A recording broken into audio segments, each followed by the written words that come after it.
Today I'd like to welcome to the show Paul Reddick. Paul Reddick is a multiple Maple Blues Award winner, also Juno nominee and winner? Oh, we'll just say nominee for now. Just say nominee for now. The new album, January's coming. It's coming. So thank you very much, Paul, for being on the show. Thank you. Really it's a pleasure. Appreciate it. Thanks for doing it. Great. So the newest album, Ride the One. Yeah. Tell me a little bit about the name of the album and what the significance of the meaning behind that. That's a phrase that we use, Ride the One, when we're on the stage, to just stay on one chord and cruise along, like between verses or at the beginning or the end of the song. And it just sort of means to groove. It's something that's done. Bo Diddley Beat is a song that rides the one.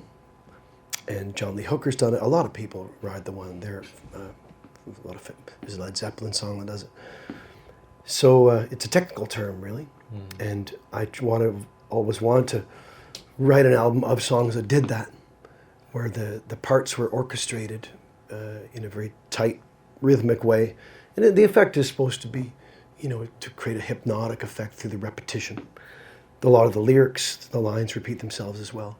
But we didn't completely isolate ourselves to one chord through for the relief of it. Mm-hmm. Some of the songs have chord changes on them, but for the most part, they're one chord songs with the same guitar part. The two guitar players, I wore their hands out because they were just repeating the same part over and over again. So were you looking for simplicity in this particular album, like that less was more? I suppose. I mean, they're pretty. They're a little the arrangement of the guitar parts is a little complicated, really. But yeah, I wasn't looking for simplicity. I just wanted to try riding the one. Just try riding. See what happened. I always wanted to have a record with I've been thinking about it for 10 years and had always imagined a picture of someone riding a horse on the front. So it began as a corny idea. Now you actually wrote an album prior to this album that never got released, right? Yeah, I made a record. This record was produced by a guy named Colin Cripps, who plays guitar in Blue Rodeo, and he's produced a number of people. Kathleen Edwards. He'd never done a bluesy kind of record, which is why I chose him. I try to choose non-blues musicians. The main Steve Mariner, who played on this record, is a blues musician. But anyway, Colin and I did a record a few years ago called Wishbone. Mm-hmm. It was kind of a Stonesy record, and then we made another one. And my sort of thing is to try to explore blues without doing, something that's really just a 12-bar, or that's stylistically recognizable. And I tried, as part of that, in order to break my own habits, I co-wrote with a guitar player, and I co-wrote the lyrics with someone, and they were beautiful songs, but I just at one point, actually it was all done and we were mixing it, the record was done, and it cost me a year's work and $20,000. And at one point I just thought, I'd rather make Ride the One. And so I shelved it. So I've put a couple of the songs on SoundCloud, but for the most part, I'll probably never release them. Wow. But it was still a worthwhile experiment that taught me that I should do all the work. So is it like, was that experience kind of exploratory for you? Like it was kind of, it just opened you up to something different? I don't know. It was just a mistake. That happens every now and then. It was a beautiful mistake. We wrote, their songs are, we took them seriously. Like we used beautiful studios, and I shouldn't say a mistake, but I just didn't feel it when it was done. I thought, I don't know what, I wanted something more fun and rocking and a little more bluesy. Right. It's a tricky business when you move the dial off of like conventional blues. It's even if you just move it 2 or 3 degrees, you can have great effect. But when you move it, 20 degrees or more, it can. I didn't feel like I just felt that it didn't have a real center to it. Now this record does. This record definitely does. Yeah. Yes. It's got a little bit of. It's got a lot of different feels to it. I can't say it's really a blues record. It's not really a roots record. It's kind of it's got a little bit of everything in it, I'd say. Well, I hope that it doesn't sound like anything except for what I do. Yeah. You know.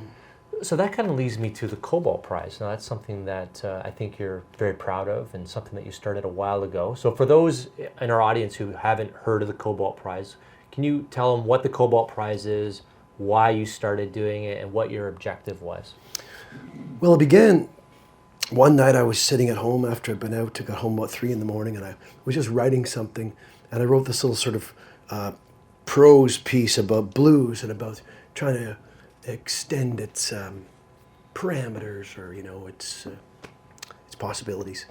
And the sentence "blues is a beautiful landscape" came up in that, and I posted it on Facebook just for fun, and woke up the next day and thought, what was that? I posted it again, and people liked it, and a fellow that I know wanted to make a video of me narrating that piece over some visuals, which I did. I was just thinking about the idea of challenging blues musicians and blues bookers and blues festivals and blues societies to expect more from blues through songwriting. And so I thought perhaps of creating this prize in order to encourage that, just songwriting, and to blues songwriting that maybe looks outside of the usual places you look, like Muddy Waters, or any of the pre-existing blues, because we all listen to everything. Everyone listens to the Beatles, everyone listens to Led Zeppelin, everyone listens to Beyonce. We all listen to everything, so it seemed that perhaps people could, be a little more imaginative in reaching out beyond what is the normal comfort zone and see what happens. Mm-hmm. Because part of it is that the blues audiences are shrinking, and to attract younger people, and it really has been younger musicians who have risen to the challenge, I think, most of all, which is great. And this is already happening naturally anyway. It happens. People, it always has. It's not like blues hasn't influenced popular music in the past. It's just another. I like the idea of still calling it blues and not saying, oh, it's rock and roll now, or it's folk rock, or it's whatever, and saying we're not blues. Because a lot of people distance themselves from the blues label if they want to make any money, or if they want to be considered a rock artist. And I kind of like to say it is, be a blues musician, but, knock them out of the park. How many years has that prize been available? It's gone on for 3. Okay. And I think 3. Is it 3? No, 2. It's gone on for 2. It's new. Yeah. So it's happened twice. And there was a $1,000 prize and a jury that selected the winners. And I financed it for the first year and paid for the publicist and the person and the jury and all that. But I found a sponsor since then who I hope will continue on with it. And it's interesting to see what'll happen in 5 years. It's a little bit preposterous to suggest messing with a genre. And my goal isn't to be, to criticize anyone and their love of blues music. Mm-hmm. Because every musician that plays and everyone that is involved, it is a labor of love. Mm-hmm.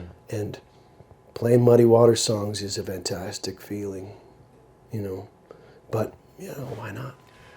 And when you hear when you hear the submissions and the 2 songs that won the award, would you say that you can say that you've achieved what you were looking for when you see what came out of it so far? Certainly, the first year, everyone submitted pre-existing recordings that they had done prior to the prize's announcement. So everyone's like, oh, I did something that's sort of that idea, because I wrote an essay about the idea of what to do, which is kind of difficult to articulate, but and the winners, there were good songs, but the second year people did write for the prize a little more, which was interesting, and I think the songs did reflect that. And one of the guys, Tim Bastmeyer, who I think was a runner-up, I said I loved his song. He said, well, I wrote it for you, so we'll see what happens next year. And I would hope that it'll continue on. So what's the first song that you're going to play for us today?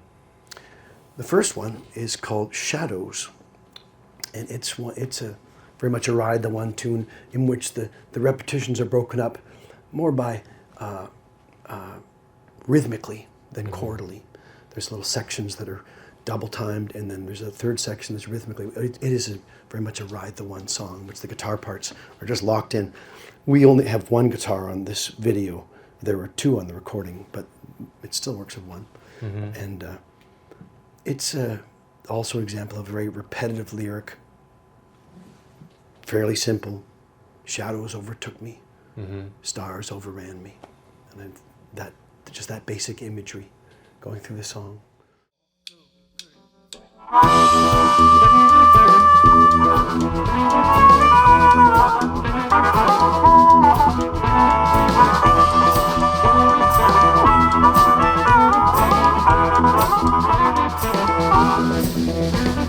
Shadow overtook me, stars overran me.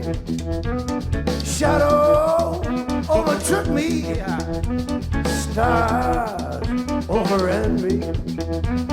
Shadow overtook me, solid lights go down. Stars overran me, solid lights go down. Shadow overtook me, solid lights go down. Stars overran me, solid lights go down. When the darkness appears and I howl and howl, and the moon rose above. When the darkness appears and I howl and howl, and the moon rose above.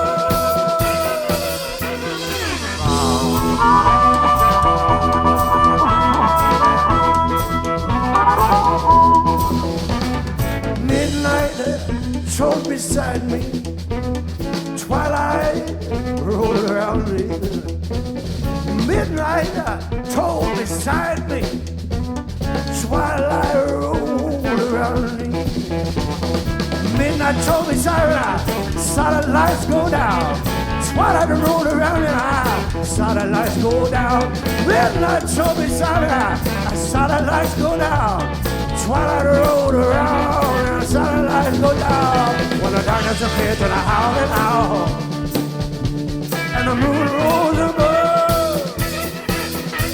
When the darkness appears and I howl and howl, and the moon rolls above.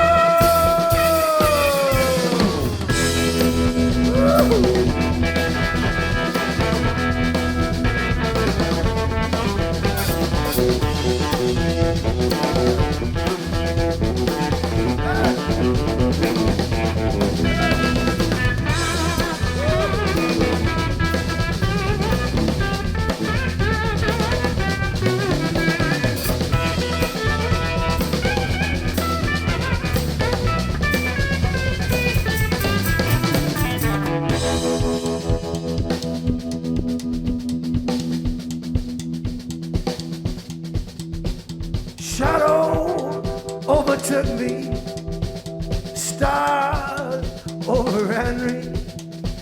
Shadow overtook me, stars overran me.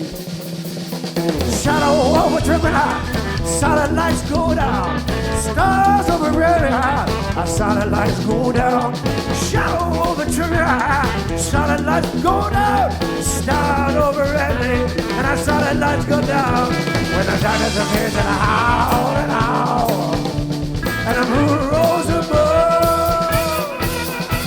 When the darkness appears and I howl and howl, and the moon rose above. When the darkness appears and I howl and howl, ooh, and the moon rose above. When the darkness appears and I howl and howl, and the moon rolls above, moon rolls above.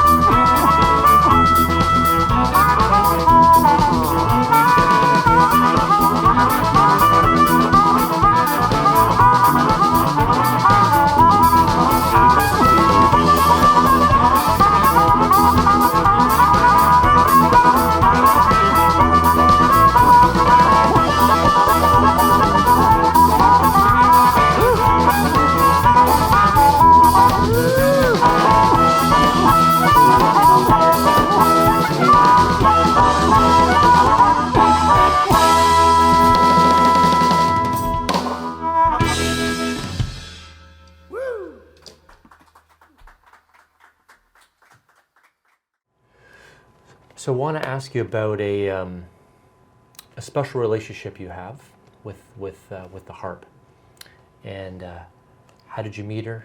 When did you start dating? When did you decide to get intimate? Puberty, I guess. Yeah, I started playing when I was a kid, and I remember just seeing one at a family reunion and knowing I could play it. And I asked my mom, I said, get me one of these. And I could. And fortunately, I went down the road of blues rather than German folk music or polkas, which is what they were kind of designed for. And it opened up the whole, I didn't know anything about blues. And all of a sudden I was listening to Howlin' Wolf and Muddy Waters, and it was, not done yet. It was an amazing thing to have that instrument lead me into this kind of music. It blew my mind. I mean, other people were listening to whatever they were, and it was nothing like Muddy Waters or Howlin' Wolf or the whole gamut. Eventually you try to listen to everything, and it's been a beautiful journey. And how old were you when you got your first harp? 12. I think 12. 12. Yeah, which I think is an average age for a lot of musicians who start playing various instruments. Mm-hmm. But like most harmonica players, I was self-taught, And I'm also I'm a fairly bad learner, and I'm not very good at memorizing. Maybe it's some sort of learning disability, but so I attribute any originality that I have to an inability to memorize. You're always improvising. Well, yeah, I'll find something to do. Now, when you got your first harp, did you have any family, friends, anybody else that was playing it? No, I had an uncle. My Uncle Bill was a cool cat. Still a cool cat. He played boogie-woogie piano, and, we listened to Bob Dylan and blues and stuff, but he didn't know. I learned to play from listening to Muddy Waters. Really, for blues harmonica, Muddy Waters is where it lives best in terms of being an accompanying instrument. And then there are a bunch of harmonica players, Little Walter, who played with him, Sonny Boy Williamson, Howlin' Wolf, James Cotton, Junior Wells. Goes on and on. How do you feel just before your album gets released? Is there is it nerves? Is it like calm before the storm? Depends on the record.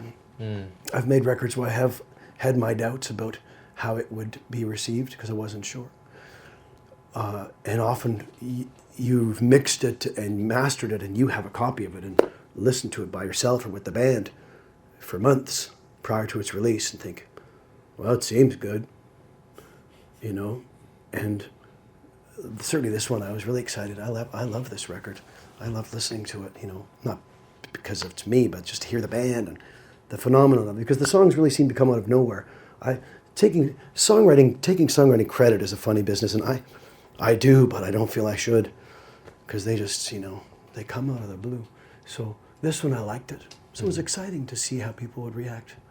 And, this one's on the label Stony Plain, and they've done a good job of distributing it and getting it out to the press and getting it reviewed. And for the most part, it's been reviewed very well. And people like it. So, Paul, tell me what the second song is that you're actually going to play for us today.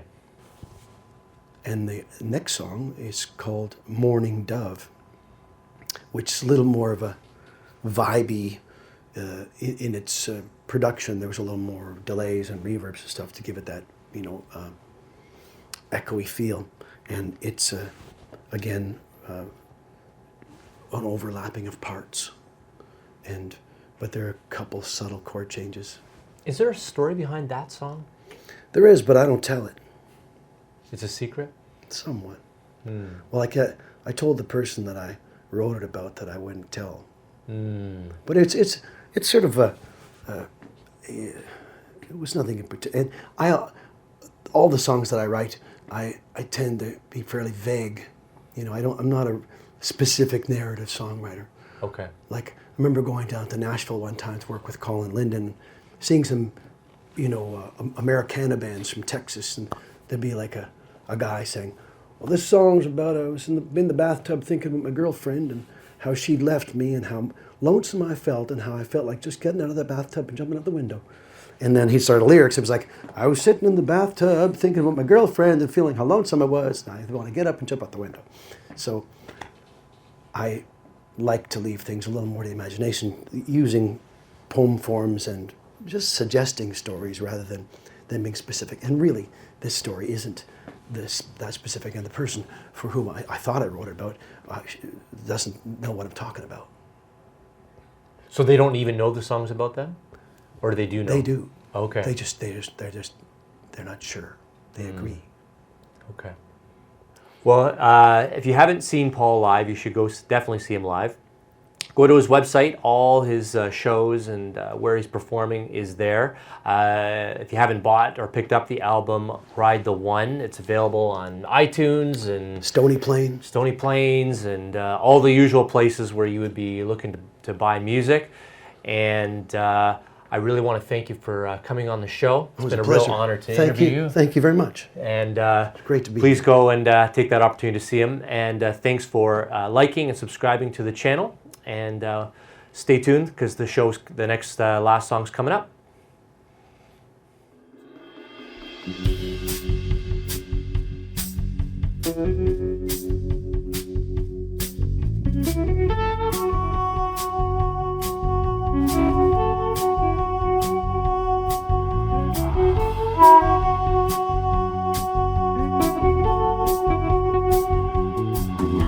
An echo in the gloaming, a whisper in the breeze. She moves like a river. Won't you tell me, please?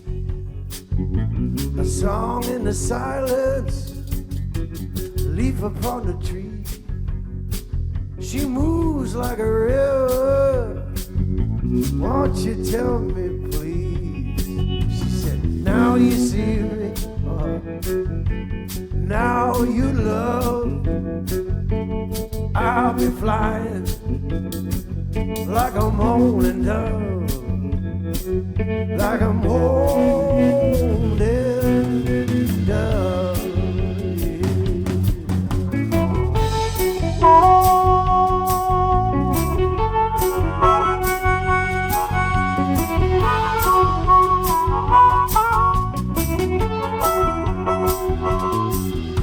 A voice in the distance, a quiver in the breeze.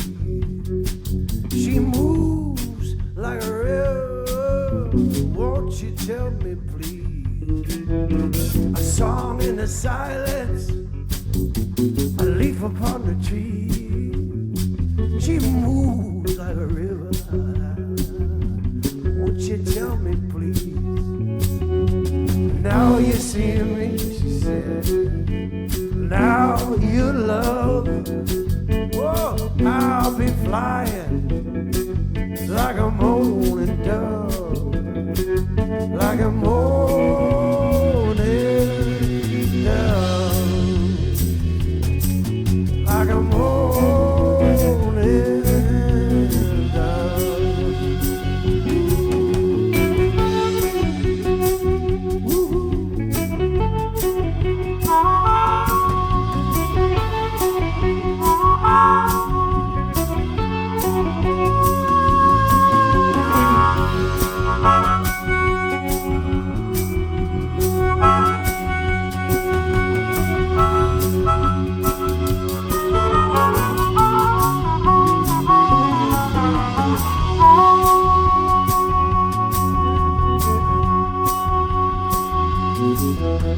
An echo in the gloaming, a quiver in the breeze. She moves like a river. Won't you tell me, please? A voice in the distance, leaf upon a tree. Ooh, she moves like a river. Won't you tell me, please? She said, now you see me. Oh, now you love. Oh, I'll be flying like a mourning dove, like a mourning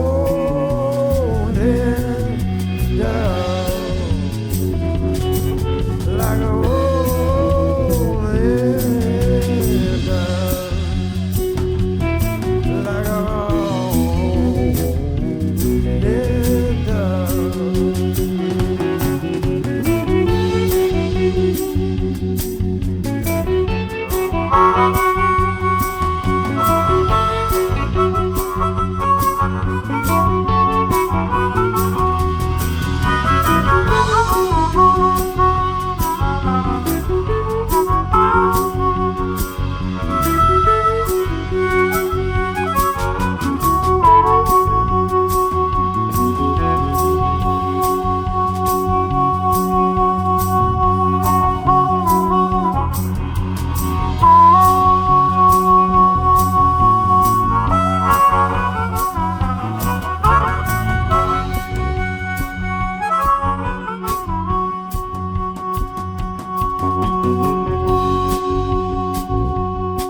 If you want to hear more great Canadian blues acts, go to bluestribe.ca.